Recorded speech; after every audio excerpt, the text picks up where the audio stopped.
बिफाया दिनै थैलांबाय, बिफा होलांनाय हाया फिसालानियाव ट्रेन्सफार जायाखै। ट्रेन्सफार खालामनांगौबा गोबां अफिसियेल गुदु गुदा बायदिसिना जेंना दङ। बेखौ दानि सरकारा इउपिपिएल सरकारा गोरलै राहाजोंनो थाइसे थाखा खरस खालामालाबानो बिफानि हाखौ फिसालाया मोननांगौ, पाट्टा मोननांगौ, बेखायनो हा पाट्टा होनानै मेला खालामदों। बेखौ दिनै सोर खालामदों? इउपिपिएल सरकारा खालामदों। सिगांनि गभर्नमेन्टआव हेन्डलुम एन्ड टेक्सटाइल डिपार्टमेन्ट गैयामोन। जोंनि गभर्नमेन्टआव इउपिपिएलनि गभर्नमेन्टआव दिनै हेन्डलुम एन्ड टेक्सटाइल डिपार्टमेन्ट गोदान फैदों। थिक मिसना दिनै मिसन बायदि खामानि मावगासिनो दं। बेखौ सोर खालामदोंमोन? दिनै इउपिपिएल गभर्नमेन्टआ खालामदों।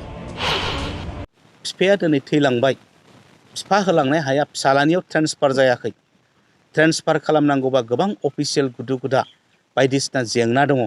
बेखौ दानि सरकारा इउपिपिएल सरकारा गोरलै राहाजोंनो थाइसे थाखा खरस खालामालाबानो बिफानि हाखौ फिसालाया मोननांगौ, पाट्टा मोननांगौ, बेखायनो हा पाट्टा होनानै मेला खालामदों। बेखौ दिनै सोर खालामदों? इउपिपिएल सरकारा खालामदों। सिगांनि गभर्नमेन्टआव हेन्डलुम एन्ड टेक्सटाइल डिपार्टमेन्ट गैयामोन। जोंनि गभर्नमेन्टआव इउपिपिएलनि गभर्नमेन्टआव दिनै हेन्डलुम एन्ड टेक्सटाइल डिपार्टमेन्ट गोदान फैदों। हेन्डलुम एन्ड टेक्सटाइलनि गेजेरजों दानाय लुनाय, आखाइजों दानाय, मेसिनजों दानाय, हेन्डलुम, पावारलुम, मुगा एम्फौ फिसिनानै, इन्दि एम्फौ फिसिनानै बेखौ खुन्दुं लुनानै बेजों दानाय, इन्दि जि दानाय, बिनि जावरिखांनाय जोंनि सेल्फ हेल्प ग्रुपफोर, जोंनि ससाइटिफोर दिनै बिटिआरआव जागासिनो दं, बिथांमोनखौ सुबिदा होगासिनो दङ। बेफोर खामानिखौ सोर मावदोंमोन? दिनै इउपिपिएल सरकारासो मावदों। दिनै पिग मिसन, अमा फिसिनाय, जोंनि मानसिफ्रा अमा जायो, बड'लेण्डनि मानसिफ्रा अमा जायो, नाथाय जों फिसिनाय अमाया जोंनोनो थोआ। जायनि थाखाय अन्ध्र प्रदेशनिफ्राय, बेंगलनिफ्राय, बहाबा खोला भारतनिफ्राय गोबां अमा साप्लाइ जानो गोनां जायो। दा बे अमाखौ जोंनियावनो प्रडाक्ट खालामनो हायोबा जोंनि अमा फिसिग्रा मानसिफ्रा मुलाम्फा जागोन, बेजों न'खर संसार दैदेननो हागोन। बेनिखायनो मोनसे पिग मिसन खालामदों आरो बे पिग मिसना दिनै मिसन बायदि खामानि मावगासिनो दङ। बेखौ सोर खालामदोंमोन? दिनै इउपिपिएल गभर्नमेन्टआ खालामदों। आरो बेखायनो जोंनि हान्जायाव, इउपिपिएल हान्जायाव दिनै सेन्ट्रेल कमिटियाव, जिल्ला कमिटियाव फार्मार सेल मोनसे सेल बानायनानै लानाय जाबाय।